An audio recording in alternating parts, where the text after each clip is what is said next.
நடபடிகள் 1 அதிகாரம் 8வது வசனம். அப்போஸ்தலர் நடபடிகள் 1 அதிகாரம் 8வது வசனம். நான் வாசிக்கிறேன், கவனிங்க. புதிய ஏற்பாட்டில் 161வது பக்கம். பரிசுத்த ஆவி உங்களிடத்தில் வரும்போது நீங்கள் பலன் அடைந்து எருசலேமிலும் யூதேயா முழுவதிலும் சமாரியாவிலும் பூமியின் கடைசி பரியந்தமும் எனக்கு சாட்சிகளாயிருப்பீர்கள் என்று இயேசு சொன்னார். பரிசுத்த ஆவி உங்களிடத்தில் வரும்போது நீங்கள் பலன் அடைந்து எனக்கு சாட்சிகளாயிருப்பீர்கள். உங்க வீட்டில், படிக்கிற இடத்துல, வேலை செய்கிற இடத்துல, பிசினஸ் பண்ற இடத்துல, போகிற எல்லா இடத்திலும் எனக்கு சாட்சிகளா இருப்பீங்க அப்படின்னு ஆண்டவர் சொல்றார். இந்த பரிசுத்த ஆவியானவருடைய அபிஷேகம், அந்த வல்லமை என்கிற காரியம் ஏன் நம்ம பெற்றுக்கொள்ளணும்? இயேசுவை நம்முடைய உள்ளத்தில் ஏற்றுக்கொண்டிருக்கிறோம். அவர் இரட்சகராய் நமக்குள் வாசம் பண்ணுகிறார். இது போதாதா என்பதாக நினைப்போம். நம்முடைய பாவத்தை விட்டு மனம் திரும்பி, இயேசுவே என் பாவத்தை மன்னிச்சிருங்க, நீங்க எனக்குள் வாசம் பண்ணுங்கன்னு அழைக்கும் போது இயேசு கிறிஸ்துவின் ரத்தத்தின் வல்லமை நம் இருதயத்தை கழுவி சுத்திகரித்து அவர் நமக்குள்ளே வாசம் பண்ணுகிறார். இயேசு நமக்குள் இருக்கிறார். அதான் ரட்சிப்பின் அனுபவம். இது போதாதா என்பதாக நாம் நினைப்போம். அது போதாது என்பதனாலதான் இயேசுவே சொல்லுகிறார், நீங்க இந்த பரிசுத்தாவின் வல்லமை பெற்றுக்கொள்ள வேண்டும் என்று இயேசு சொல்லுகிறார். அவர் காரணம் இல்லாமல் சொல்லுவாரா? நீங்க பாருங்களேன். அப்போஸ்தலர் நடபடிகள் 1 அதிகாரம் 4 வசனத்துல தன் சீஷர்களை பார்த்து இயேசு சொல்லுகிறார், நீங்கள் சில நாட்களுக்குள்ளே பரிசுத்த ஆவியினாலே ஞான ஸ்நானம் பெறுவீர்கள் என்று ஆண்டவர் சொல்லுகிறார். அப்ப இதுவரைக்கும் சீஷர்களுக்குள்ள பரிசுத்த ஆவியானவர் இல்லையா என்று சொன்னால், பரிசுத்த யோவான் எழுதின சுவிசேஷம் 14 அதிகாரம், யோவான் எழுதின சுவிசேஷம் 14 அதிகாரம் 17 வசனத்துல இயேசு சீஷர்களோடு இந்த பரிசுத்த ஆவியானவரை குறித்து பேசும் பொழுது, நான் போய் வேறொரு தேற்றரவாளனாகிய பரிசுத்த ஆவியை உங்களுக்கு அனுப்புவேன், அவரை நீங்க பெற்றுக்கொள்ளணும்னு சொல்லிட்டு, அவர் உங்களுடனே வாசம் பண்ணி உங்களுக்குள்ளே இருப்பதால் நீங்கள் அவரை அறிவீர்கள். இயேசு சொல்றார், உங்களுக்குள்ள ஒரு வாசம் பண்றாரு, அதனால நீங்க அவர் அறிந்து கொள்கிறீங்க அப்படின்னு சொல்லுகிறார் இந்த இடத்துல. அதே இயேசுதான் நீங்கள் இன்னும் சில நாளைக்குள்ளே பரிசுத்த ஆவியினாலே ஞான ஸ்நானம் பெற்றுக் கொள்வீர்கள் என்று சொல்லுகிறார். என்னங்க அப்படி அப்படின்னு நினைக்கலாம். பரிசுத்த ஆவியானவர் முதலாவது நாம் இயேசுவை ஏற்றுக்கொள்ளும் போது நம்மை முத்திரை போடுகிறார். அதை seal of the Holy Spirit என்று பரிசுத்த பவுல் நிருபத்தில் சொல்லும் பொழுது, பரிசுத்த ஆவியினாலே முத்திரை போடப்பட்டீர்கள். நாம் முத்திரை போடப்படுகிறோம். ஆவியின் அச்சாரத்தை பெற்றுக்கொண்டீங்க. அது பரிசுத்த seal of the Holy Spirit. நாம் தேவனுடைய பிள்ளைகள் என்ற முத்திரை போடுகிறார். அது ஆவியானவர் மூலமா தான் நம்ம ரட்சிக்கப்படுகிறோம். ஆனா அது போதாது, இன்னொரு அனுபவம் இருக்கிறது. அந்த அனுபவம் என்பது பரிசுத்த ஆவியினால் நிரப்பப்படுகிற ஒரு அனுபவம். அதாவது பரிசுத்த ஆவியினால முற்றிலும் நிரப்பப்படுகிற ஒரு அனுபவம். அதுதான் பரிசுத்த ஆவியினாலே ஞான ஸ்நானம் பெற்றுக் கொள்வது, பரிசுத்த ஆவியினாலே நிரப்பப்படுவது என்பதாக வேதத்திலே சொல்லப்பட்டிருக்கிறது. இயேசுவே சொல்லுகிறார். அதனாலதான் 5 வசனத்துல, அப்போஸ்தலர் 1 அதிகாரம் 5 வசனத்துல, பிதாவின் வாக்குத்தத்தத்தை நிறைவேற காத்திருங்கள். நீங்க அவசரப்பட்டு போயிடாதங்க. இந்த வல்லமையினால் அபிஷேகத்தை நீங்க பெற்றுக்கொள்ளணும். ஏன் பெற்றுக்கொள்ளணும் என்பதுதான் அந்த 8 வசனத்துல சொல்லுகிறார். பரிசுத்த ஆவி உங்களிடத்தில் வரும்போது நீங்க பலன் அடைவீங்க. அதுக்கு பிறகுதான் நீங்க சாட்சியா இருக்க முடியும் என்பதாக சொல்லுகிறார். இயேசு கிறிஸ்து கூட இருக்கும்போது கூட அவங்க ஆண்டவர் கூடவே இருக்கிறார், கூடவே நடக்கிறார், கூடவே வச்சிருக்கிறார். ஆனா அவங்களுடைய வாழ்க்கையில நிறைய பின்மாற்றங்கள், தோல்விகள், ஜெபிக்க முடியாம எல்லாம் காணப்பட்டது. இயேசுவுக்கு தெரியும், பரிசுத்த ஆவியானுடைய வல்லமை வந்த பிறகு இவங்களுடைய லைஃபே சேஞ்ச் ஆயிரும்னு இயேசு அறிந்திருந்ததுனாலதான் பொறுமையா அவங்களை வழி நடத்தி கொண்டே வந்தார். இப்ப பரிசுத்த ஆவியானுடைய வல்லமை, அந்த பரிசுத்த ஆவியானவர் வரும்போது என்ன நடக்குமா? நீங்கள் பலன் அடைந்து சாட்சியா இருப்பீங்க. இயேசு கிறிஸ்து பரலோகத்துக்கு ஏறி செல்லும் முன்பாய் கடைசியா சொன்ன வார்த்தை அதுதான்.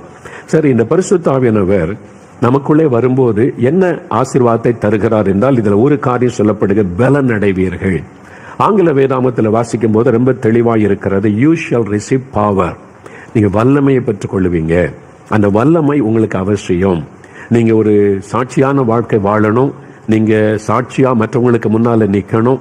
நீங்க ஆண்டவருக்கு மகிமையை விளங்க பண்ணணுமானா உங்களுக்கு ஒரு வல்லமை தேவை. அந்த வல்லமை தருகிறவர் தான் பரிசுத்த ஆவியானவர். அதாவது அந்த ஆவியானவர் யார் என்று சொன்னா, வேற புத்தகத்தில் நம்ம வாசிக்கிறோம், கர்த்தரே ஆவியானவர், கர்த்தருடைய ஆவி எங்கு அவங்க விடுதலை உண்டு. அதாவது அவரே பரிசுத்த ஆவியானவராக நமக்குள் வாசம் பண்ணி நம்மை வல்லமைப்படுத்துகிறார். தேவன் தன்னுடைய வல்லமையை நமக்கு தருகிறார். அதுதான் பரிசுத்த ஆவியானுடைய வல்லமை. The power of the Holy Ghost, power of the Holy Spirit. பரிசுத்த ஆவியானவர் வரும்போது ஒரு வல்லமை நமக்கு தரப்படுகிறது. என்ன வல்லமை? அதான் நம்ம இன்றைக்கு பார்க்க போகிறோம். என்ன வல்லமை? லூக்கா 24:49 இயேசு சொல்லும்போது, உன்னதத்திலிருந்து வரக்கூடிய அந்த பலன், அந்த வல்லமை நீங்க பெற்றுக்கொள்ளணும். அது பரலோகத்திலிருந்து தேவனால் அனுப்பப்படுகிற ஒரு வல்லமை. அந்த பரிசுத்த ஆவியானவர் நம்மை நிரப்பும் போது பரலோகத்திலிருந்து வரக்கூடிய ஒரு வல்லமையினால் நம்ம நிரப்பப்படுகிறோம். தேவன் வல்லமை உள்ளவர். இயேசு சர்வ வல்லமுள்ள தேவனாய் உலாவிக் கொண்டிருந்தார். இப்ப நாம் இந்த உலகத்திலே வாழுகிறோம். நமக்கு அந்த வல்லமை தேவை என்றுதான் தேவன் தன்னுடைய வல்லமையை பரிசுத்தாவினர் மூலமாய் நமக்குள்ளே பொழிந்தருளுகிறார். அப்ப அந்த பரிசுத்தாவினால் நிரப்பப்பட்டு விட்டால் நம்ம வல்லமை உள்ளவர்களாய் காணப்படுவோம். நமக்கு இருக்கு இந்த வல்லமை தேவை அப்படின்னு சொன்னீங்கன்னா, இந்த பரிசுத்தாவினர் கொடுக்கிற வல்லமை என்னது என்றால் 3 காரியம். நல்லா அறிந்து கொள்ளுங்க. 3 எளிமையான காரியம், நம்முடைய அனுதின கிறிஸ்தவ வாழ்க்கை அவசியமான காரியம். அதை நான் உங்களுக்கு சொல்லி ஜெபிக்க போகிறேன். முதலாவது, பாவத்தை மேற்கொள்ளக்கூடிய வல்லமை. பரிசுத்த ஆவியானவர் நமக்குள்ளே வரும்போது என்ன வல்லமை? அது பாவத்தை மேற்கொள்ளக்கூடிய வல்லமையை பரிசுத்த ஆவியானவர் நமக்கு தருகிறார். ஏனென்றால் நம்முடைய அனுதின வாழ்க்கையில நம்ம இயேசுவை ஏற்றுக்கொண்டு ரட்சிக்கப்பட்டிருந்தாலும், நம்ம வேலை செய்கிற இடத்துல நமக்கு சோதனை, இருக்கிற வீட்டுக்குள்ள சோதனை, படிக்க போகிற இடத்துல சோதனை, பாவ சோதனை, நம்ம இடத்துல எத்தனையோ விதமான பாவ போராட்டங்களை சந்திக்கிறோம். நம்ம கையில் வச்சிருக்கிற செல்போன் மூலமா சோதனை. அதனால எந்த பாவத்தை வேண்டாம் என்று அறிக்கை செய்து விட்டோமோ அதே பாவம் திரும்ப சிலரை மேற்கொண்டு விடுகிறது. அதனால நான் ரட்சிக்கப்பட்டாலும் பரிசுத்தமா வாழ முடியலையே என்று தவிக்கிற அநேக மக்கள் உண்டு. அப்ப நான் ரட்சிக்கப்பட்டுட்டேன், இயேசுவை ஏற்றுக்கொண்டேன், ஆனாலும் இந்த பாவத்துல நான் வீழ்ந்து விடுகிறேன். சில நேரம் அந்த பாவத்திலே தவறி விடுகிறேன். சில நேரம் என் கண்களை பரிசுத்தமா காத்துக்கொள்ள முடியல, என் சிந்தனையில பரிசுத்தமா இருக்க முடியல. திடீர்னு என் வாயில நான் பரிசுத்தமா பொறுமையா இருக்க முடியாம கோபமான வார்த்தை வந்து விடுகிறது. நான் பரிசுத்தமா இருக்கணும்னு தான் நினைக்கிற முடியலையே. அந்த மாதிரி அநேகர் சோர்ந்து போகிறது உண்டு.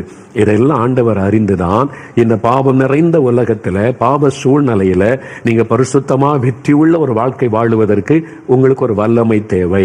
உங்களுடைய சொந்த பலத்தினால உங்களால நீங்க ஜெயித்து பாவ போராட்டங்களை மேற்கொண்டு வாழ முடியாது. அதனால உங்களுக்கு ஒரு வல்லமை தேவை. அந்த வல்லமை தருகிறவர் தான் பரிசுத்த ஆவியானவர். தேவனே தன்னுடைய வல்லமையை நமக்கு தந்து பரிசுத்தமாய் வாழக்கூடிய பலனை, வல்லமையை தந்து விடுகிறார். அதுக்கு தான் பரிசுத்த ஆவியானவர். ஒரு சமயம் மிஷனரி ஊழியத்தில் ஒரு பொறுப்பில் இருக்கிற ஒரு சகோதரரை சந்திக்க நேர்ந்தது. அவரோடு பேசிக் கொண்டிருக்கும் போது அவருடைய அனுபவங்களை நான் கேட்டேன். அவர் சொன்னார், பிரதர், நான் வாலிப வயசுல ரட்சிக்கப்பட்டு விட்டேன். நிறைய பாவ பழக்கங்கள், பாவ காரியெல்லாம் எனக்குள் இருந்தது. ஆண்டவர் அதை உணர்த்தினதுனால நான் மனம் திரும்பி இயேசு ஒப்பு கொடுத்து ரட்சிக்கப்பட்டு விட்டேன். அதன் பிறகு நான் மேடையில பல இடத்துல சாட்சி எல்லாம் சொன்னேன். இந்த மாதிரி பாவத்திலிருந்து இயேசு என்னை ரட்சித்து விட்டார், என் வாழ்க்கையை மாற்றி விட்டார் என்றெல்லாம் பல இடத்துல சாட்சி எல்லாம் சொன்னேன். சில மாதங்கள் கடந்தது. மறுபடியும் அந்த பழைய பாவங்கள் என்னை மேற்கொள்ள ஆரம்பித்தது. என்ன, பாவம் நிறைந்த உலகத்தில் இருக்கிறதுனால அந்த பாவ சோதனைகள், பாவத்தினுடைய பாதிப்புகள் தாக்குகிறது. அதனால சில சமயத்துல நான் அப்படியே அந்த பாவத்துக்கு நான் இணங்கி போய்விடுகிறேன். அந்த பாவம் என்னை மேற்கொள்ளுகிறது. அதன் பிறகு ஐயோ, நான் பாவம் செய்துட்டேன், ஆண்டவரே என்னை பரிசுத்தப்படுத்தும் ஜெபிக்கிறேன். அப்போ பாவத்தில் விழுவது, ஜெபிப்பது, இதுவே என் போராட்டமாய் மாறிவிட்டது. எவ்வளவு காலம் இப்படியே வாழ்வது? என்னால பரிசுத்தமா வாழ முடியலையே. நான் மறுபடியும் பாவத்துக்குள்ள போயிட்டா, சாட்சியெல்லாம் சொல்லிட்டேன், இனிமே அந்த பாவத்துக்குள்ள நான் போயிட்டேன்னு சொன்னா இயேசுக்கு அவமானம் தானே. ஒன்னு பரிசுத்தமா வாழ்றதும் கஷ்டமா இருக்குது, ஆனா நம்ம சாட்சியும் எழுந்துடக்கூடாது. அப்ப எல்லாருக்கும் மத்தியில சாட்சியும் சொல்லிவிட்டேன், அதனால மரித்து போறது நல்லது. இந்த மாதிரி ஆண்டவருடைய நாமத்திற்கு ஒரு தூஷணத்தை கொண்டு வருவதை விட நான் மரித்து போயிட்டா நல்லது. ஆண்டவரே என்னை எடுத்துக்கொள்ளுங்க, என்னால இந்த உலகத்துல பரிசுத்தமா வாழ முடியல, என் பாவத்தை விட்டுட்டேன், மனம் திரும்பிட்டேன், ஆனா தொடர்ந்து பரிசுத்தமா வாழ்றது பெரிய கஷ்டம், அதனால என்னை இந்த உலகத்தை விட்டு எடுத்துக்கொள்ளுங்கன்னு நான் ஜெபிக்க ஆரம்பிச்சிட்டேன்னு சொன்னார். பாத்தீங்களா அவருடைய ஜெபம்? அவருக்குள்ள என்ன பரிசுத்தமா வாழ்ந்த தாகம் இருந்தது, ஆனா முடியல. அதுக்காக ஜெபித்த போது ஆண்டவரோட எடுத்துக்கொண்டாரா? இல்ல. ஆண்டவர் சொன்னார், என் ஆவியினால் உன்னை அபிஷேகம் பண்ணுகிறேன், ஆவியானவர் உனக்கு வெற்றி உள்ள ஒரு வாழ்க்கையை தருவார், பாவத்தை மேற்கொள்ளக்கூடிய வல்லமையை தருவார், நீ பரிசுத்தமாய் வாழ உனக்கு வல்லமை தருவார் என்று ஒரு நாள் அவருடைய வீட்டுல கண்ணீரோடு அதுக்காக ஜெபித்தாராம். ஒன்று எனக்கு பரிசுத்தம் தாங்க, அல்லது எடுத்துக்கொள்ளுங்க அப்படின்னு ஜெபித்த போது தேவன் தம்முடைய பரிசுத்த ஆவியை ஊற்றினார். அந்த அறைக்குள்ளே பரிசுத்த ஆவியில நிரம்பி அந்நிய பாஷையை பேச ஆரம்பித்தார். கொடுத்தார். அப்படியே தேவனுடைய வல்லமை அக்னியாய் அவருக்குள்ள இறங்கினர்.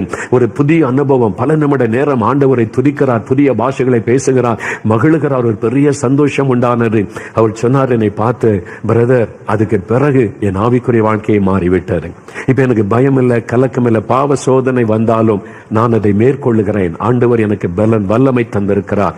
பாவ சோதனை வருது, சில சமயத்துல அந்த மாதிரி பாவ போராட்டம் வருது. நான் பரிசுத்தாவிக்குள்ள நிரம்பி ஜெபிக்கும் போது ஆண்டவர் அந்த கிரியைகளை எல்லாம் உடைத்தெறிந்து எனக்கு வல்லமை கொடுத்து பரிசுத்த பாதையிலே நடத்துகிறார்.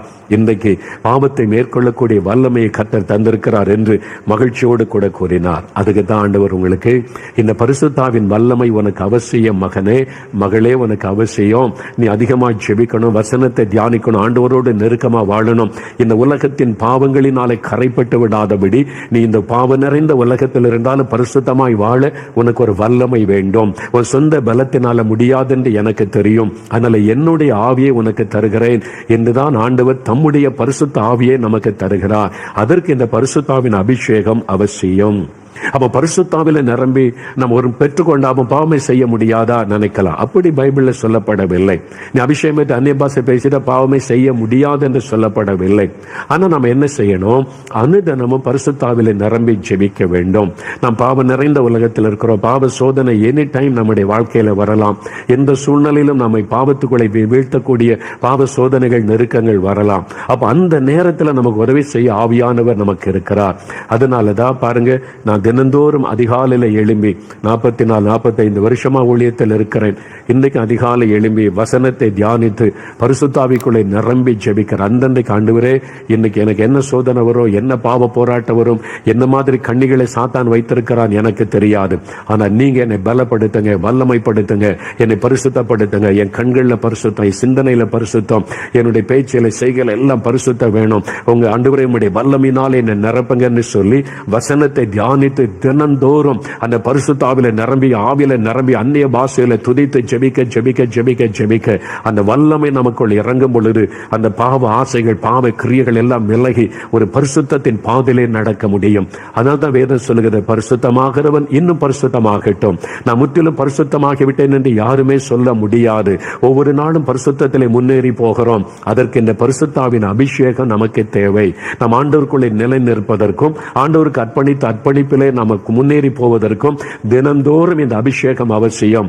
ஞாயிற்றுக்கிழமை சர்ச்சில் ஆவில அந்நிய பாஷை பேசிவிட்டு வந்தால் மாத்திரம் போதாது, அது அவசியம். எல்லாரோடு சேர்ந்து ஆவில நிரம்பி ஜெபிக்கும் போது அந்த ஒரு புது பலனை பெற்றுக் கொள்ளுகிறோம். அதே சமயத்தில் தினந்தோறும் அதிகாலை எழும்பி வசனத்தை தியானித்து நல்ல பரிசுத்தாவில நிரம்பி அந்நிய பாஷையில நம்ம ஜெபிக்க வேண்டும், துதிக்க வேண்டும். அந்த அந்நிய பாஷையில பிரயோஜனம் கிடையாதுங்க அப்படின்னு சொல்லுகிற சிலர், அவங்க வசனத்தை விளங்கி கொள்ளாது, அந்த அறிவு இல்லாத சிலர் அப்படி பேசுவாங்க.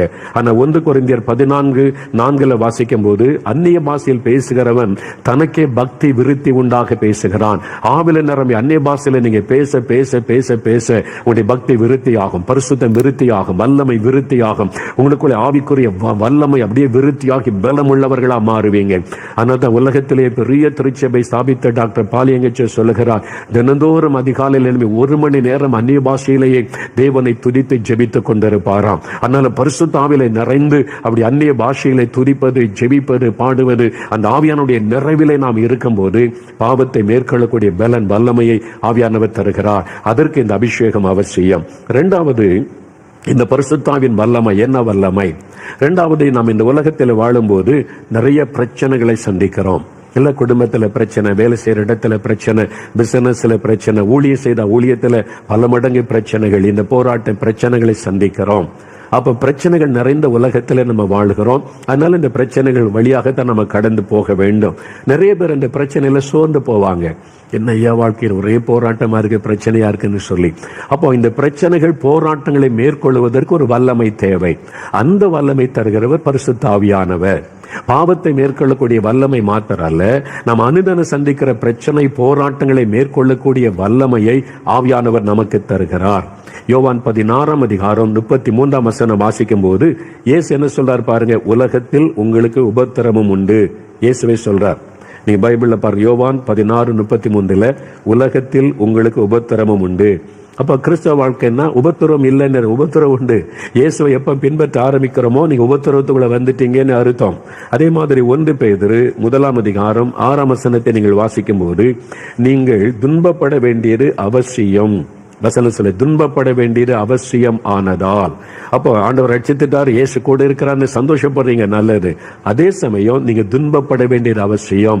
துன்பத்தின் பாதையிலே தேவன் நம்மை நடத்துவார் என்று வேதம் சொல்லுகிறது. அப்போஸ்தலர் 14 அதிகாரம் 22 வசனத்துல பவுல் விசுவாசிகளுக்கு ஒரு அற்புதமான ஆலோசனை கொடுக்கிறார். அவர் சொல்லும்போது என்ன சொல்றார்? நாம் அநேக உபத்திரவங்களின் வழியாய், அப்போஸ்தலர் நடபடிகள் 14 அதிகாரம் 22 வசனம் பாருங்க, நாம் அநேக உபத்திரவங்களின் வழியாய் தேவனுடைய ராஜ்யத்தில் பிரவேசிக்க வேண்டும். அதான் அநேக உபத்திரம் வரும் தேவனுடைய பிள்ளைகளுக்கு. வீட்டுக்குள்ள உபத்திரம் வரும், வேலை செய்யற இடத்துல உபத்திரம் வரும், பிசினஸ்ல உபத்திரம், ஊழியம் செய்துட்டா தினந்தோறும் உபத்திரம் வந்தா பாடுகள் தான். அதுக்கு மத்தியில தான் நம்ம வாழ்ந்து ஆகணும். அப்போ பாருங்க, அதான் வாசிக்கிறோம் சங்கீதம் 34:19 அப்பவே ஆண்டவர் எழுதி வச்சிருக்கிறார் பாருங்க, நீதிமான்களுக்கு ஒரு துன்பங்கள் அநேகமாயிருக்கும்.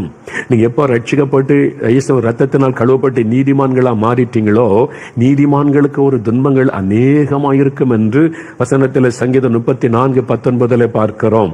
ஆனாலும் கர்த்தர் அவங்க எல்லாவற்றிலிருந்து நம்மை விடுவிப்பார். அதான் வாக்கு தத்துவம். அப்போ பாடு வரும், உபத்திரம் வரும். வீட்டுக்குள்ள நம்ம வேலை செய்யற இடத்துல, நம்ம வசிக்கிற இடத்துல, ஊழியம் செய்யற இடத்துல பாடு, உபத்திரவம், நிந்தை, நெருக்கம் இதெல்லாம் வரும். இதை சந்தித்து தான் ஆகணும். இது வழியாகத்தான் ஆண்டவர் நடத்துவார். இல்ல எனக்கு பாடெல்லாம் வேண்டாம், உபத்திரவெல்லாம் வேண்டாங்க, எனக்கு இதெல்லாம் ஒண்ணு வேண்டாம் அப்படின்னு சொல்லிட்டா பரலோகமே எனக்கு வேண்டாம்னு சொல்ற மாதிரி. என்ன அப்படித்தானே பவுல் சொல்ல, அநேக உபத்திரவங்களின் வழியாய் பரலோக ராஜ்யத்துல நம்ம பிரவேசிக்கணும். அது உபத்திரவம் நிறைந்த பாதை தான். அதனால இது இல்லாம கிறிஸ்துவ வாழ்க்கை கிடையாது. ஆனா அதுக்கு மத்தியில நம்ம சந்தோஷமா இருப்போம், அதுக்கு மத்தியில நம்ம மகிழ்ச்சியா இருப்போம், அதுக்கு மத்தியில நம்ம சொந்து போக மாட்டோம், கலங்க மாட்டோம், பயப்பட மாட்டோம், மகிழ்ச்சியா இருப்போம்.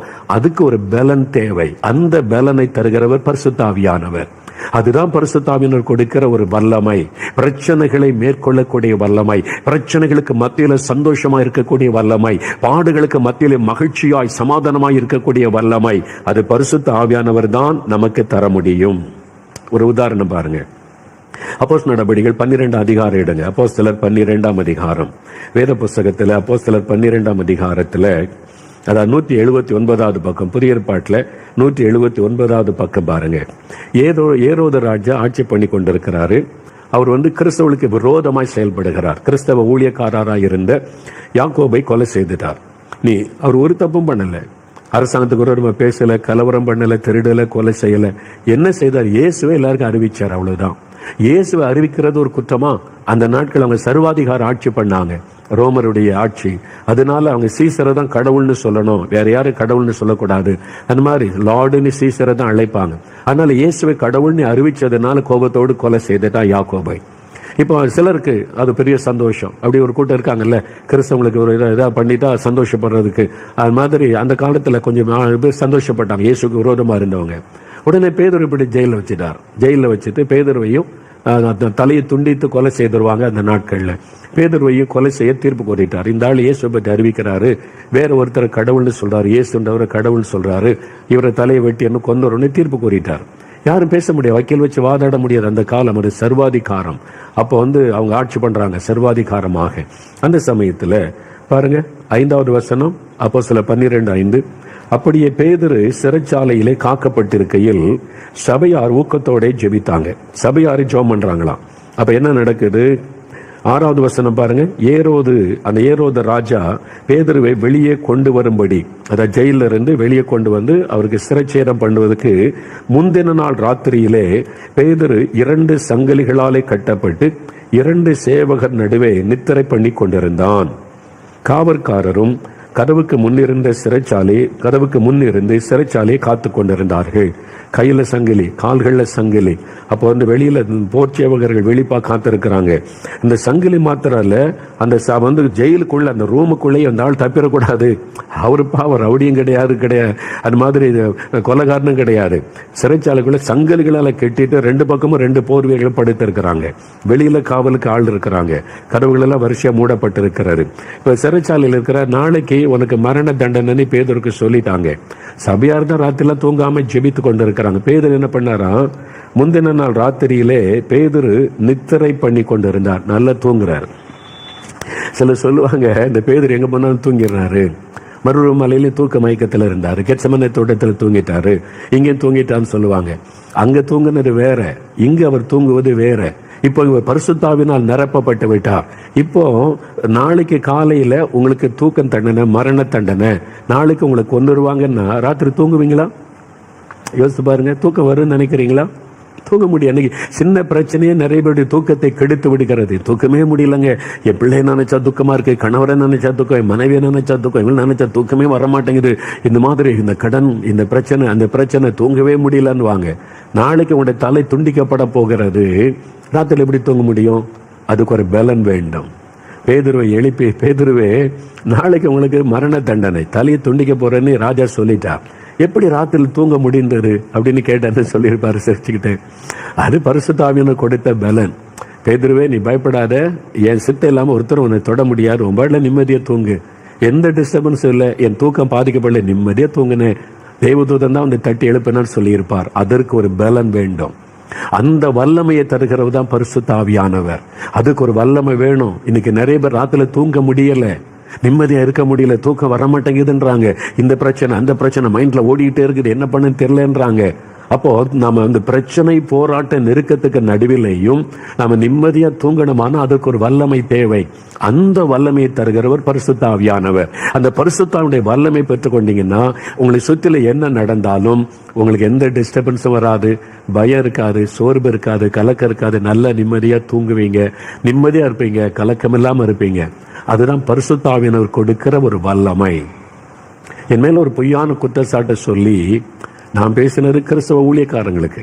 ஆனால் நாங்கள் இன்னும் இந்துக்களையே குறை சொல்லி பேசின மாதிரி அவங்க வந்து கட் பண்ணி இதை போட்டு அதை போட்டு எத்தனையோ வருஷத்துக்கு முன்னால் பேசினரை வச்சு நூற்றுக்கணக்கான வழக்குகள் தொடுக்கப்பட்டு இப்போ மோகன்லாஸை கைது பண்ணிடுவாங்க, ஜெயிலில் போட்டுருவாங்கன்னு அங்கங்கே இந்த நியூஸ் எல்லாம் வருது.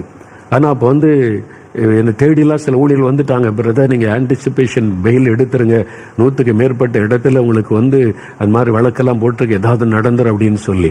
நான் சொன்ன நான் ஏன் எடுக்கணும் அப்படின்னு கேட்டேன். என்ன பிரதர் இந்த மாதிரி சூழ்நிலை வெளியில் இவ்வளோ ஓடிக்கொண்டு இருக்கிறது, உங்களை பற்றி இப்படி வாட்ஸ்அப்பில் அதெல்லாம் போய் கொண்டு இருக்கிறதுன்னு சொல்லி, நான் இந்துக்களை அவங்கள நேரடியாக அவங்கள பார்த்து எதுவும் பேசலை. நான் கிறிஸ்தவ ஊழியர்களுக்கு சில காரியத்தை விளக்கி சொல்லி கொண்டிருந்தேன், அவ்வளவுதான். அவங்க தப்பா என்னை குறித்து பிரபலப்படுத்தி அந்த செய்தியை தப்பா திரிச்சு சொல்லி அதை வச்சு பெரிய வழக்கு போட்டு இருக்கிறாங்க. அதை பற்றி எனக்கு கவலை இல்லை. அப்படியே ஆனாலும் கைது செய்யட்டும், ஜெயிலில் வைக்கட்டும். ஜெயிலுக்கு நான் போனா ஏசு என்ன நீ இப்போ ஜெயிலுக்கு போயிட்டு பான்னு விட்டுருவாரா? அவர் என் கூட தானே வருவார் ஜெயிலுக்கு. அங்கே போனாலும் ஆத்மா இருக்குதுல, அங்கே போய் ஊழியம் செய்யலாம், ஜெபிக்கலாம். அதனால அதை பற்றி எனக்கு கலக்கமே இல்லை. எனக்கு வந்து தூக்கம் கூட பாதிக்கப்பட்டதில்லை. நிம்மதியை தூங்கி எழும்புறேன், என் ஊழியத்தை செய்து கொண்டே இருக்கிறேன். நம்ம தப்பு பண்ணாதான் கலக்கம் வரும், பயம் வரும், தூக்கம் வராது. நீங்க ஆண்டவருக்கு உங்களுக்குள்ள ஐக்கியம் நல்லா இருந்ததுன்னா பரிசுத்த ஆவியானவர் உங்களுக்கு பலன் கொடுத்து கொண்டே இருப்பார். எதுவும் உங்களை பாதிக்காது. நிம்மதியா தூங்குவீங்க, சந்தோஷமா இருப்பீங்க. உங்களை சுத்தில என்ன நடந்தாலும், உங்களை பற்றி எத்தனை பேர் என்ன பேசினாலும், என்ன எழுதினாலும் சொன்னாலும் நீங்க நிம்மதியா சந்தோஷமா இருப்பீங்க. என் வாழ்க்கையில நான் அதை அனுபவிக்கிறேன். அதனாலதான் இந்த ஊழியத்தை செய்ய முடிகிறது. இந்த வல்லமை எப்படிங்க? பரிசுத்த ஆவியானவர் கொடுக்கிற வல்லமை. இந்த வல்லமை உங்களுக்கு அவசியம். இந்த பரிசுத்த ஆவியானுடைய வல்லமை உங்களுக்கு அவசியம். ஒரு சமயம் ஒரு வாலிப மகள் வேலைக்காக ரொம்ப ஜெபம் பண்ணோம். அந்த மகளின் ஜெபித்தாங்க, கர்த்தர் வேலை கொடுத்தார். ஒரு நாள் வந்து சொன்னாங்க, எனக்கு இந்த வேலை வேண்டாங்க, ஜெபம் பண்ணுங்க, நான் இந்த வேலை விட்டுற போறேன் அப்படின்னு. இருக்குமா அப்படி சொல்ற? வேலைக்காக ஜெபிச்சோம், அந்த வேலை கொடுத்துட்டார். இல்ல எனக்கு மேல ஒரு அதிகாரி இருக்கிறாங்க, சூப்பர்வைசரா, என்னை கண்டாலே அவங்களுக்கு பிடிக்கல. நான் வந்து இயேசு ஏற்றுக்கொண்டு சாட்சியா இருக்கிறேன்னா என்னை பற்றி கேவலமா பேசுறாங்க, எல்லாருக்கும் மத்தியில திட்டி அவமானப்படுத்துறாங்க, என்னை இந்த வேலை விட்டு விரட்டுறதுலே கவனமா இருக்கிறாங்க. ஒவ்வொரு நாள் வேலைக்கு போனா எனக்கு அப்படியே இருதயம் படப்படக்குது, பயமா இருக்குது, இவங்க என்ன சொல்லுவாங்களோ என்ன பேசுவாங்களோன்னு அவமானப்படுத்துறாங்க, என்னால் இந்த இடத்துல வேலை செய்ய முடியாது அப்படின்னு சொல்லி நான் சொன்னேன், இந்த வேலையை விட்டுட்டு இன்னொரு வேலைக்கு போனா அங்கேயும் ஒரு பிரச்சனை வரும். பிரச்சனை இல்லாத இடம் எது? போராட்டம் இல்லாத இடம் எது? எல்லா இடத்துலையுமே நம்ம பிரச்சனை சந்தித்து தான் ஆகணும், போராட்டங்களை சந்தித்து தான் ஆகணும். அதனால நான் சொல்றபடி செய் எந்த ஆலோசனை கொடுத்த. காலையில எழும்பி நல்ல பரிசுத்தாவில நிரம்பி ஆவில நிரம்பி அந்நிய பாஷையில ஜெபம் பண்ணு. ஆண்டவரே இந்த நாள் முழுவதும் எனக்கு வரக்கூடிய சோதனைகள், போராட்டங்களை மேற்கொள்ள வல்லமை தாரும். என்னை நிந்திக்கிறவங்க, பரிகாசம் பண்றவங்க, அவங்களெல்லாம் மன்னித்து அவங்களை நேசித்து நான் சந்தோஷமா என் பணியை செய்ய எனக்கு பலன் தாரு, கிருபை தாருன்னு ஜெபம் பண்ணு. ஆண்டவர் பலன் தருவார், ஆவியானவர் உனக்கு வல்லமை தருவார். சரின்னு சொல்லி அவள் போய் ஜெபம், காலையில் எழுப்பி வசனத்தை வாசித்து ஜெபம், இந்த நாள்ல நான் இந்த போராட்டத்தில் சந்திக்க மேற்கொள்ள எனக்கு வல்லமை வேணும். வேணும். என்னை நிந்திக்கிறவங்க, பரிகாசம் பண்றவங்களை நான் மன்னிக்கணும், நேசிக்கணும். அதெல்லாம் நான் தாங்கி கொண்டு முன்னேறி போக பலன் தாரும், வல்லமை தாரும். ஆண்டவர் வல்லமையினால் நிரப்பினார். ஒவ்வொரு நாளும் சந்தோஷமா வேலை அதே பாண்டு உபத்திரவ நெருக்க இருந்தாலும் ஒன்னும் உள்ளத்தை பாதிக்கவே இல்லை. சில வாரங்கள் கழிந்தது. இந்த மகள் திரும்ப வந்தபோது, அங்கே நீங்க சொன்ன மாதிரி நான் ஜெபம் பண்ணிட்டு வேலைக்கு போனேன். இப்ப எனக்கு பயம் இல்லை, கலக்கம் இல்லை, எனக்கு நல்ல தைரியத்தை பரிசுத்த ஆவியானவர் தந்தார். இப்ப என்ன நடந்ததுன்னா, நான் உங்களை மன்னித்து ஆசீர்வதித்து ஜெபம் பண்ணினேன்னா அவங்கள டிரான்ஸ்ஃபர் பண்ணிட்டாங்க. அவங்களை அங்கிருந்து டிரான்ஸ்ஃபர் பண்ணிட்டு எனக்கு ப்ரொமோஷன் கொடுத்து அந்த பதவியை கொடுத்துட்டாங்க. பாத்தீங்களா ஆண்டவர் எப்படி கிரியை செய்கிறார். பரிசுத்த ஆவியானவர் கொடுக்கிற வல்லமை பிரச்சனை கண்டு பின்வாங்குவதில்லை, பிரச்சனை கண்டு சோர்ந்து போவதில்லை, பிரச்சனையை தாண்டி செல்லக்கூடிய வல்லமை தருவார். உங்க குடும்பத்துல பிரச்சனைகளை கணவரால, பிள்ளைகளால, மனைவியால அல்லது பக்கத்து வீட்டுக்காரரால, போராட்டங்களை ஊழியத்துல, உங்க சத்துருக்களால, மதவாதிகளால, அங்க இருக்கிற சிலரால பயமுறுத்தல்கள் எல்லாம் வரும். அப்படிப்பட்ட உலகத்துல வாழ்றோம். அதுக்கு மத்தியில எப்படி நீங்க சந்தோஷமா மகிழ்ச்சியா வாழ முடியும்? அந்த வல்லமை உங்களுக்கு வேணும்னா பரிசுத்தாவின் அபிஷேகத்தை நீங்க பெறணும். பரிசுத்தாவில நிரம்பி அந்நிய பாஷையில ஜெபிக்கிற அனுபவத்துக்குள்ள வந்துட்டாதான் நீங்க வல்லமை உள்ளவர்கள் ஆகிய இந்த பிரச்சனைகளை ஈஸியா தாண்டி செல்ல முடியும். அந்த பலனை ஆண்டவர் நமக்கு தருவார். பாருங்க, ஒரு வீட்டுக்கு ஜோமண்ண கூட்டிட்டு போயிருக்கிறாங்க. அந்த ஒரு வாலிப மகன், அந்த மகனுக்கு ஒரு வியாதி டாக்டர்ஸ் கைவிட்டுட்டாங்க. இந்த வியாதிக்கு நீ எல்லா மருத்துவம் செய்து பார்த்துட்டோம், இனி பிழைக்கிறது கஷ்டம், வீட்டில் கொண்டு போய் வச்சு நீங்க கவனித்துக் கொள்ளுங்கன்னு அனுப்பிட்டான். கைவிடப்பட்ட நிலைமை. அந்த வீட்டுக்கு ஜோம் பண்ண ஒரு ஊழியக்காரர் என்னை அழைத்து கொண்டு போகிறார். நான் நினைச்சேன், அங்க போனா அந்த தாய கண்ணீரோடு இந்த பையன், வாலிப பையன் சாக கிடக்கிற, ஐயா ஜோம் பண்ணுங்க, என்னை அழுவாங்க, கண்ணீர் வடிப்பாங்க, அந்த மாதிரி எதிர்பார்ப்போடு தான் நான் போகிறேன். அங்க போனா அந்த தாயார் ரொம்ப சந்தோஷம், ஐயா வாங்க, ஊழியக்காரங்க எங்க வீட்டுக்கு வந்துட்டீங்கன்னு உட்கார வச்சு எங்களுக்கு ஸ்வீட் கொண்டு வர்றாங்க, காரம் கொண்டு வர்றாங்க, காஃபி குடிப்பீங்களா, டீ குடிப்பீங்களா கேட்டு ஓடி வர்றாங்க. 5 நிமிஷம், 10 நிமிஷம், 15 நிமிஷம், 20 நிமிஷம் ஆயிட்டு. என்னடா இது, வீட்டுக்குள்ள வந்தா கண்ணீரோட அழுதுகிட்டு ஒருத்தர் வரவேற்று, என் பையன் சாக கிடைக்கிறாயா, நீ ஜெபிங்கன்னு அழுவாங்கன்னு பார்த்தா இங்க அழுகையும் காணு, கண்ணீரையும் காணு, இவங்க சந்தோஷமா இருக்கிறாங்க. உண்மையில இந்த வீட்டுல வியாதிப்பட்ட மரணப்படுக்கையில யாராவது இருக்காங்களா, வீடு மாறி வந்துட்டோமான்னு யோசனை. அவங்க அவ்வளவு எங்களை உபசரிக்கிறாங்க. அப்புறம் நான் எனக்கு அடைக்கொள்ள முடியல, கேட்டேன் தாயாரை பார்த்தாமா, உங்க மகன் தானே வியாதிப்பட்டு மரணப்படுக்கையில் இருக்கான்னு சொன்ன. ஆமையா, டாக்டர்ஸ் கைவிட்டுட்டாங்க, பக்கத்து ரூம்ல இருக்கிறான், நீங்க இதெல்லாம் குடிங்க, அப்புறமே ஜாம் பண்ணலான்றாங்க. நான் கேட்டேன், நீங்க இவ்வளவு சந்தோஷமா இருக்கிறீங்க, உங்க மகன் சாக கிடைக்கிறான், பயம் இல்லையா, உங்களுக்கு கலக்கம் இல்லையா அப்படின்னு நான் வாய் திறந்து கேட்டுட்டேன். நான் வேற மாதிரி எதிர்பார்த்து வந்தேன், நீங்க இவ்வளவு சந்தோஷமா மகிழ்ச்சியா இருக்கீங்களே. அவங்க சொன்னாங்க, டாக்டர்ஸ் தானே முடியாதுன்னாங்க. இயேசு, நான் அவரை ஏற்றுக்கொண்டு, அவங்க இந்துவா இருந்து ரட்சிக்கப்பட்டிருக்கிறாங்க, இந்த இயேசு ஏற்றுக்கொண்டு இத்தனை வருஷம் ஆகுதுயா, என்ன அவர் கைவிட்டதே இல்லை, அவர் தான் கூட இருக்கிறார்ல, அவனுக்கு சுகமாயிரும், அவனுக்கு என்ன செய்யும், நம்ம ஜெபம் எல்லாம் சரியாயிரும். அவங்க சொல்றாங்க. எப்படிங்க அந்த பலன்? அதுதான் பரிசுத்த ஆவியானவர் கொடுக்கிற வல்லமை. நீங்க சின்னதுக்கு அழுதுகிட்டே இருக்கிறீங்களா, உங்களுக்கு வல்லமை இல்லைன்னு அர்த்தம். சின்ன அவங்க திட்டாங்க, இவங்க திட்டாங்க, உட்கார்ந்து அழுதுகிட்டே இருந்தீங்கன்னா உங்களுக்கு வல்லமை இல்லை, ஆவிக்குரிய வல்லமை இல்லை, நீங்க பிரச்சனை மேற்கொள்ளக்கூடிய வல்லமை இல்லை. உங்களுக்கு இந்த அபிஷேகம் தேவை. பரிசுத்த ஆவியானுடைய வல்லமை வரும்போதுதான் எவ்வளவு பெரிய பிரச்சனை இருந்தாலும் ஈஸியா தாண்டி செல்ல முடியும்.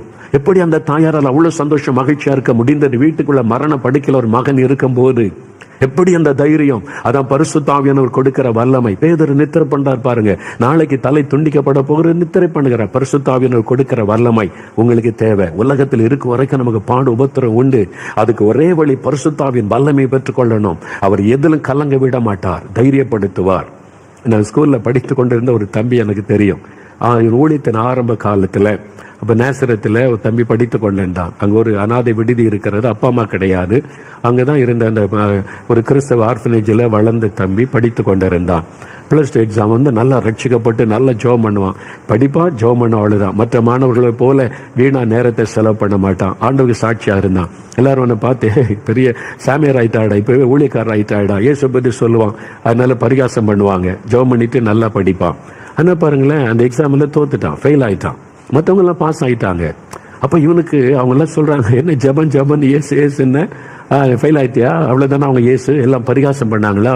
யோசித்து பாருங்க. ஒரு இளம் வாலிப தம்பி தோல்வியை சந்திக்கிறான், எல்லாரும் பரிகாசம் பண்றாங்க, அவனுடைய உள்ள பாதிக்கப்பட்டு விட்டது.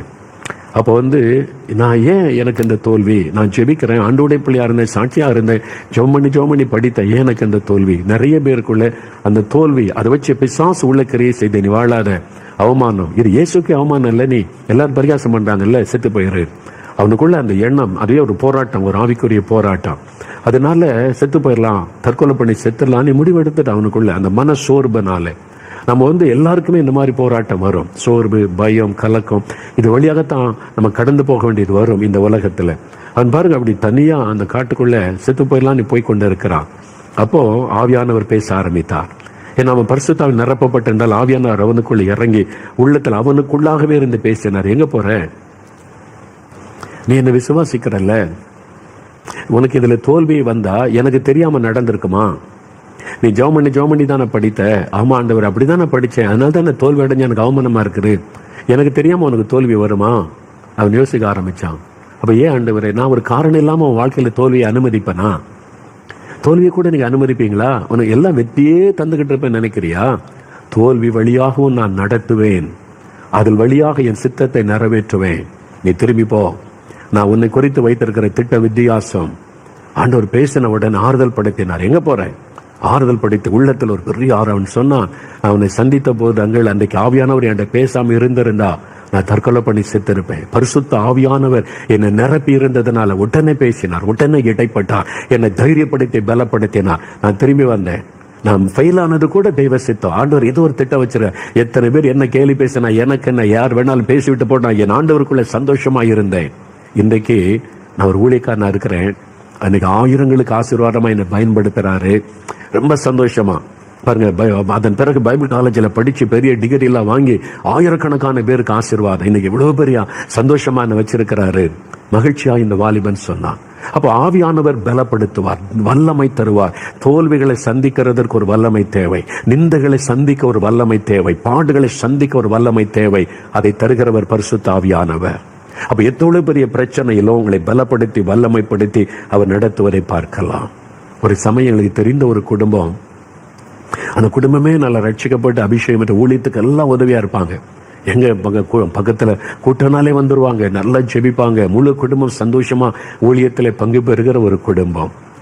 அந்த குடும்பத்துல ஒரு மரணம், அவருடைய வாலிப மகள் ஒரு அகால மரணம் ஏற்பட்டு விட்டது.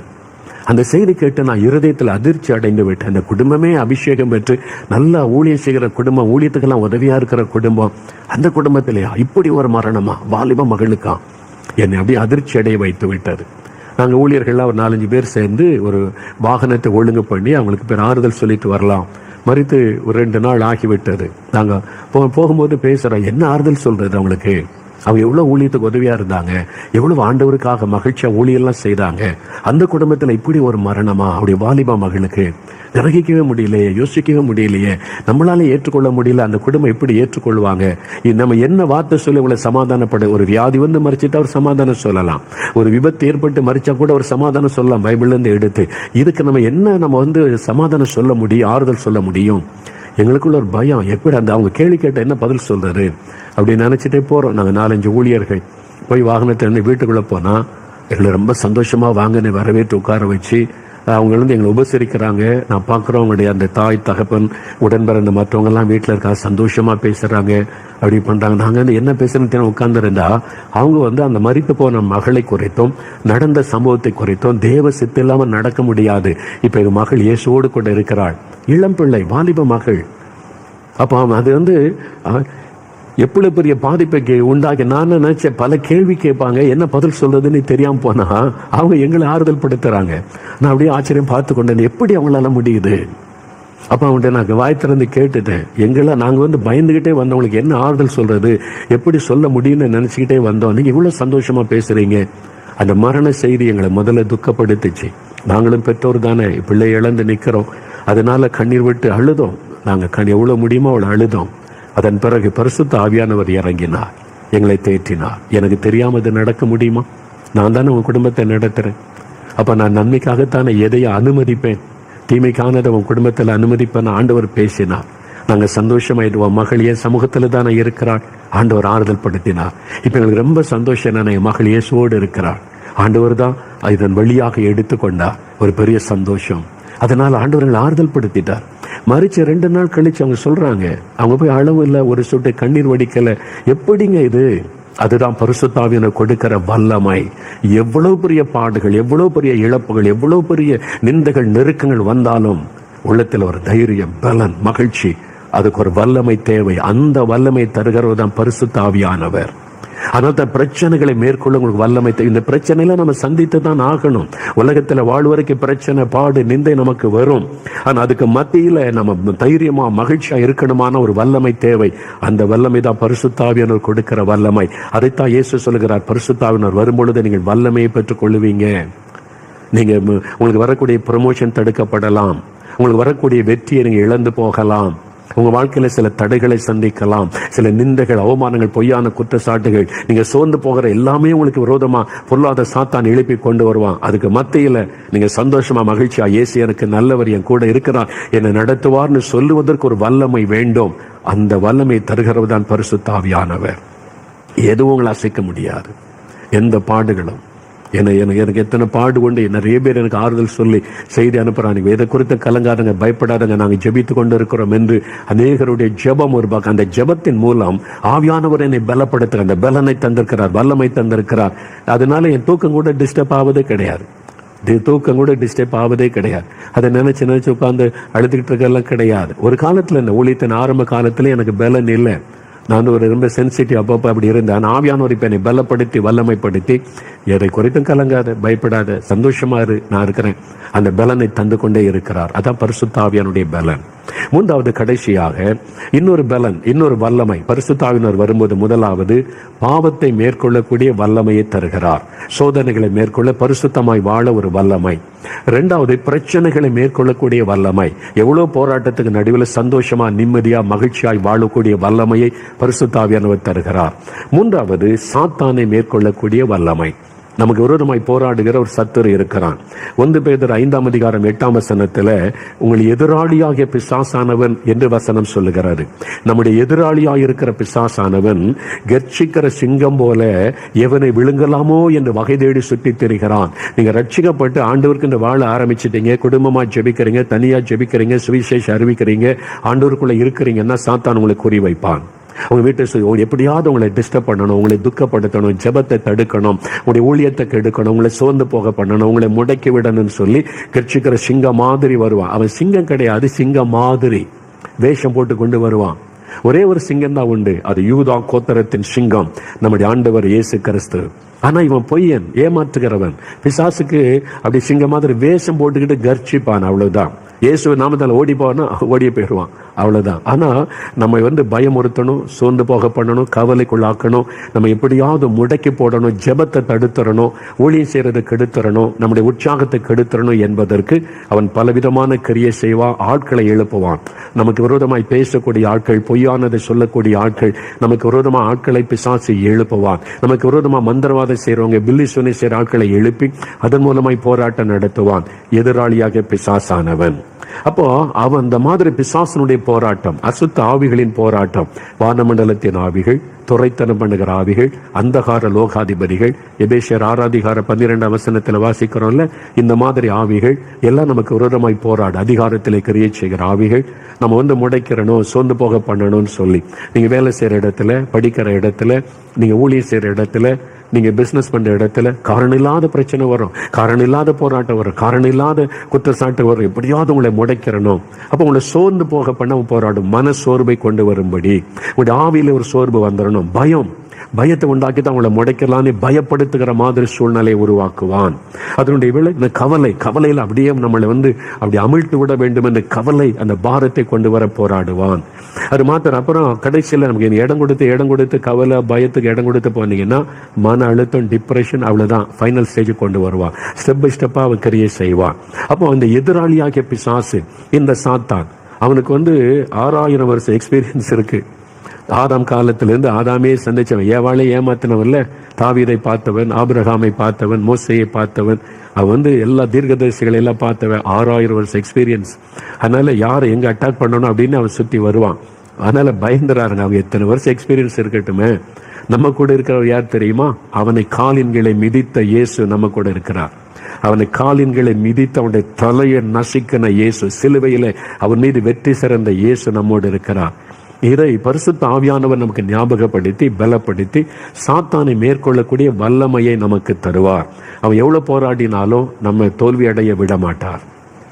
அநேக வருஷத்துக்கு முன்னால முதல் முறை நான் குவைத் தேசத்திற்கு ஊழியத்துக்கு அழைக்கப்பட்டு போயிருந்தேன். குவைத் நாட்டில் அங்கே வந்து 2-3 வாரத்துக்கு ஊழியெல்லாம் ஒழுங்கு பண்ணி வச்சிருக்கிறாங்க. நான் விசாலாம் அனுப்பியிருந்தாங்க. நான் போய் ஏர்போர்ட்டில் நிற்கிறேன். வந்து அந்த இமிகிரேஷன் கவுண்டருக்கு போனால் சொல்றது கேட்க மாட்டேன். கோ அவேன்றான். நான் போய் 2வது முறை கியூவில் நிற்கிறேன். 2 மணி நேரமாக நிற்கிறேன். 2-3 முறை போயிட்டேன். என்ன தப்புன்னு சொல்ல மாட்டேங்கிறான், கோன்றான். அப்படின்னு அவன் பேசுறது புரியல. என்ன பார்த்தா அந்த விசாவில் ஒரு மிஸ்டேக். எனக்கு தெரியல. அது நான் வந்து இது என்னதுன்னு எனக்கு புரியல. 2 மணி வெளியே கூட்டு போறவங்க வெளியில டீமா வந்து காத்திருக்கிறாங்க. அவங்க உள்ள வர முடியாது, நான் வெளியே போக முடியாது, நியூஸ் சொல்ல முடியாது. 2 மணி நேரம் ஆகி போச்சு. எனக்கு அப்படியே மன சோர்வு வந்து விட்டது. என்ன பண்றது, ஹெல்ப் பண்ண யாரும் இல்லை, தெரிஞ்சவங்க யாரும் இல்லை, இல்லை என்னதான் காரியம்னு புரியல.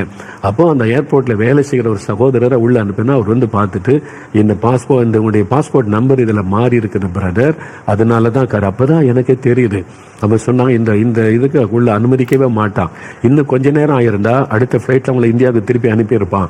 சரி கொஞ்சம் வெயிட் பண்ணுங்கன்னு சொல்லி அவங்க போய் வெளியே பேசி, ஏர்போர்ட் அத்தாரிட்டி அவங்ககிட்ட போய் பேசி, இன்னும் 1 நாள் டைம் கொடுங்க, நாளைக்கு நாங்கள் வந்து அந்த பாஸ்போர்ட் நம்பருக்கு நாங்கள் விசா எடுத்துட்டு வரோன்னு சொன்ன உடனே நாட்டுக்குள்ள போக முடியாது. வெளியில ஏர்போர்ட்ல இருக்கிற ஒரு ஹோட்டல்ல என்ன தங்க வச்சுட்டாங்க.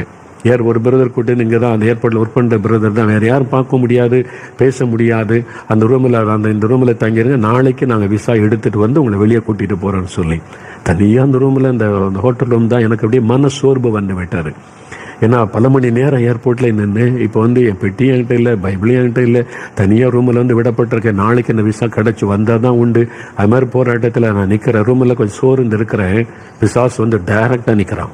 சாத்தான் வந்து பேசினான், உன்னை இந்த தேசத்துக்குள்ள விட மாட்டேன், இந்த தேசத்துக்குள்ள நீ போக முடியாது அப்படின்னு வந்து அதான் சாத்தானுடைய டைம். நம்ம எப்போ சோர்ந்து இருக்கிறோம், முதல்ல மன சோர்வை உண்டாக்கி தான் நம்ம அட்டாக் பண்ண பார்ப்பான்.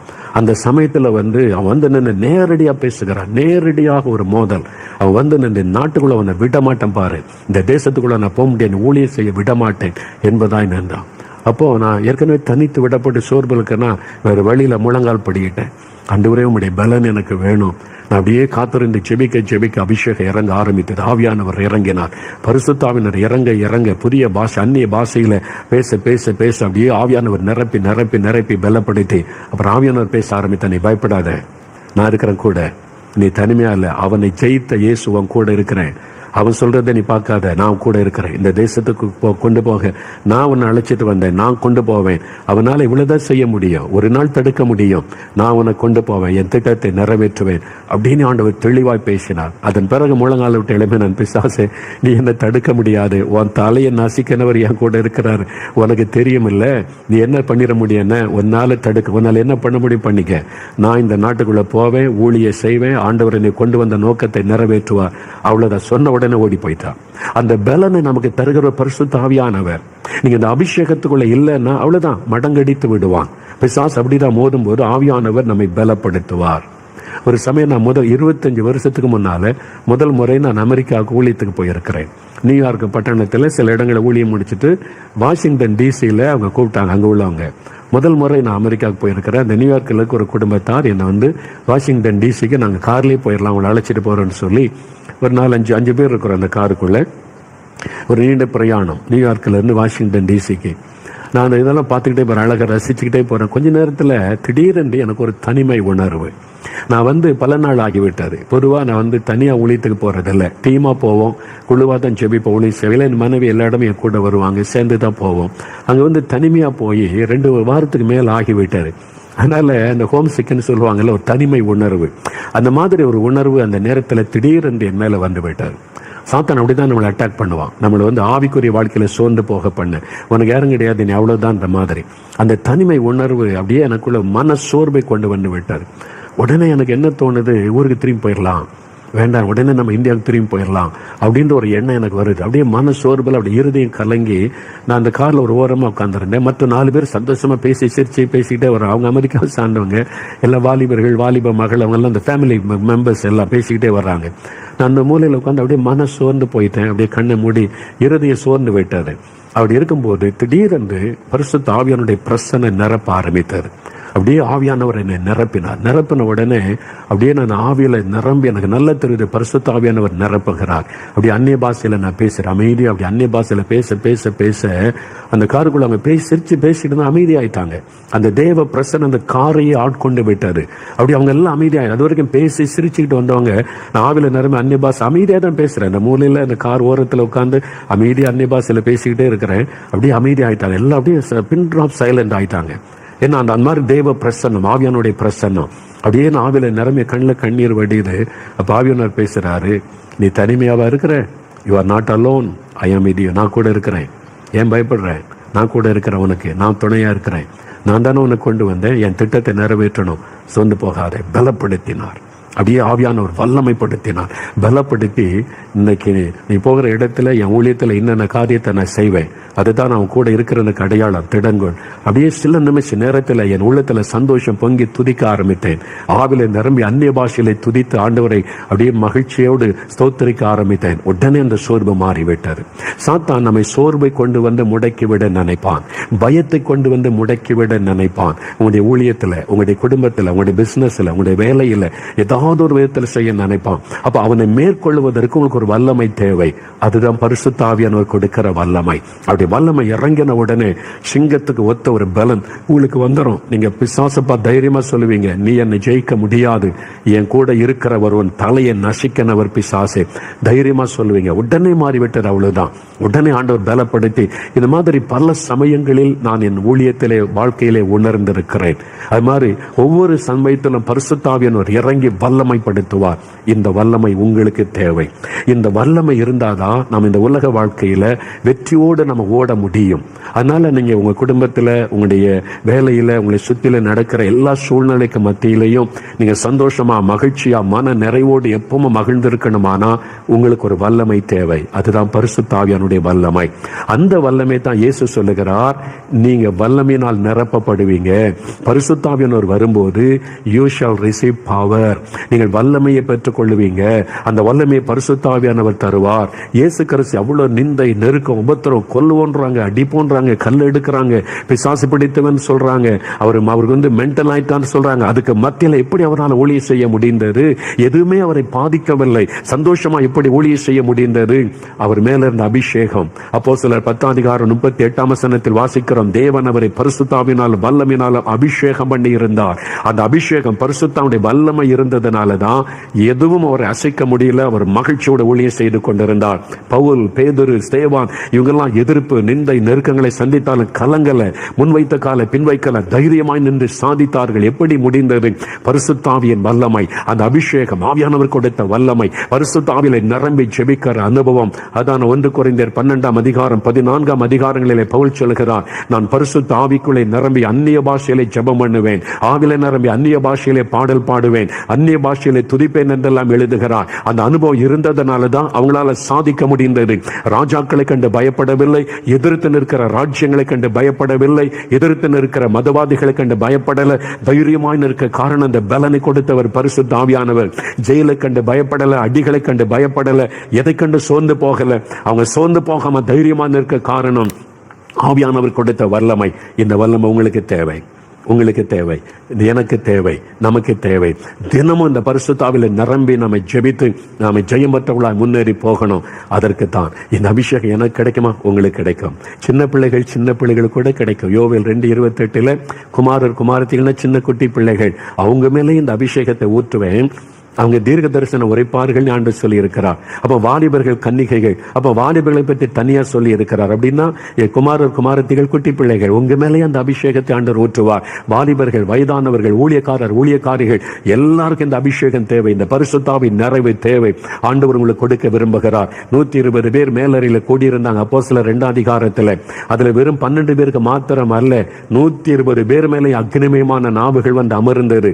120 பேரும் இயேசுவுடைய தாயார், அவருடைய சகோதரர்கள் இருந்தாங்க. எல்லாருமே பரிசுத்தாவிலே நிரம்பி அந்நிய பாஷை பேசினார்கள், பற்பல பாஷை பேசினார்கள் என்று வேதம் சொல்லுகிறது. அத்தனை பேரும் அப்போஸ்தலர் 10 கொர்நேலியு வீட்டில் அங்கு கூடியிருந்தவருடைய குடும்பத்தார் எல்லாருமே ஆவியானவர் இறங்கினார். எல்லாரும் அந்நிய பாஷைகளை பேசி தேவனை புகழ்ந்தார்கள் என்று வாசிக்கிறோம். எல்லாருக்கும் அந்த வல்லமை ஆண்டவர் தருவார், உங்களுக்கு தருவார், இன்றைக்கு தருவார். நான் என்ன செய்யணும் அப்படின்னு கேட்கறீங்களா? யோவான் 7:37 முதல் 39 வரைக்கும் நீங்க பாத்தீங்கன்னா, முதலாவது ஆண்டவர் சொல்லுகிறார், ஒருவன் தாகமாயிருந்தால் என்னிடத்தில் வந்து பானம் பண்ண கடவன். எதுக்காக சொல்லுகிறார்? என்னை விசுவாசிக்கிறனுடைய உள்ளத்திலிருந்து ஜீவ தண்ணீருள்ள நதிகள் புறப்படும். 39 தம்மை விசுவாசிக்கிறவர்கள் அடைய போகிற பரிசுத்த ஆவியை குறித்து இப்படி சொன்னார். அப்படின்னா முதலாவது பரிசுத்த ஆவியை நீங்க பெற்றுக்கொள்ளணும்.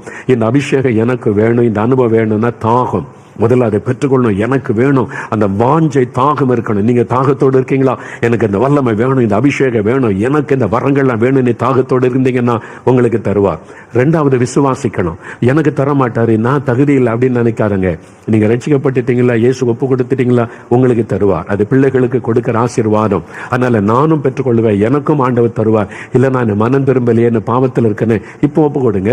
பாவத்தை அறிக்கை செய்து மனம் திரும்பி ஒப்பு கொடுத்து, ஆண்டவரே என்னையும் மன்னிச்சு எனக்கும் உங்களுடைய ரத்தத்தினால என்னை கழுவி உங்களுடைய அபிஷேகத்தினால நிரப்பங்க கேளுங்க. உங்களை மன்னித்து அவருடைய ரத்தத்தினால இருதயத்தை கழுவி ஆவியினாலே நிரப்பி விடுவார். விசுவாசிங்க, எனக்கு தருவார் என்று. மூன்றாவது லூக்கா 11:13 பொல்லாதவளாகிய நீங்கள் உங்களுடைய பிள்ளைகளுக்கு நல்ல ஈவுகளை கொடுக்க அறிந்திருக்கும் போது பரமபிதாவும் தன்னிடத்தில் வேண்டிக் கொள்ளுகிறவர்களுக்கு பரிசுத்த ஆவியை கொடுப்பது அதிக நிச்சயம் அல்லவா?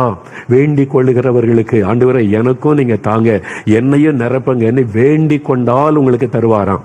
அவர் கட்டாயப்படுத்த மாட்டார். நீங்க கேட்கணும், நீங்க வாஞ்சிக்கணும், முதல்ல விரும்பணும், விசுவாசிக்கணும், கேட்கணும். ஆண்டவரே எனக்கு இந்த அபிஷேகம் வேணும், இந்த வெறும் ரட்சிக்கப்பட்ட அனுபவம் போதாது, இது போதாது, இந்த வல்லமை வேணும், இந்த அபிஷேகம் வேணும், என்ன வல்லமைனால நிரப்பணும்னு தாகத்தோட நீங்க வாஞ்சிக்கணும். அப்புறம் விசுவாசிங்க, உங்களுக்கும் தருவார், எனக்கும் தருவார். எனக்கு வயசாகி போச்சுங்க, 80 வயசுல உள்ளவங்க கூட பெற்றுக்கொள்றாங்க, 90 வயசுல உள்ளவங்க கூட நிரப்பப்படுறாங்க. உங்களுக்கும் தேவை. 90 வயசான கூட உங்களுக்கு இந்த அபிஷேகம் அவசியம். அந்த பரிசுத்த ஆவியின் அபிஷேகம் தேவை, அந்த அந்நிய பாஷை அனுபவம் தேவை. கேளுங்க, வாஞ்சியோட விசுவாசிங்க, வாய் திறந்து கேட்கணும். ஆண்டவரே என்னை நிரப்பும். வாய் மட்டும் சும்மா இருக்க கூடாது. சுகம் வேணும்னா கேட்கறீங்க, ஆண்டவரே எப்படியாவது என்ன சுகமாக்கிறீங்க, இந்த கேன்சர் வியாதியை மாத்துருங்க, மரண கட்டில இந்த விடுதலை கொடுங்க. சரீர சுகத்துக்கு அவ்வளவு கேட்கறீங்களே, உலக ஆசீர்வாதத்தை அவ்வளவு கேட்கறீங்களே, இது ஆவிக்குரிய ஆசீர்வாதம். வாய் திறந்து கேளுங்க, என்னை நிரப்புங்க, என்னை அபிஷேகிங்க, எனக்கு இந்த வல்லமை தாங்கன்னு கேளுங்க, அப்ப பெற்றுக்கொள்வீங்க. சரியா?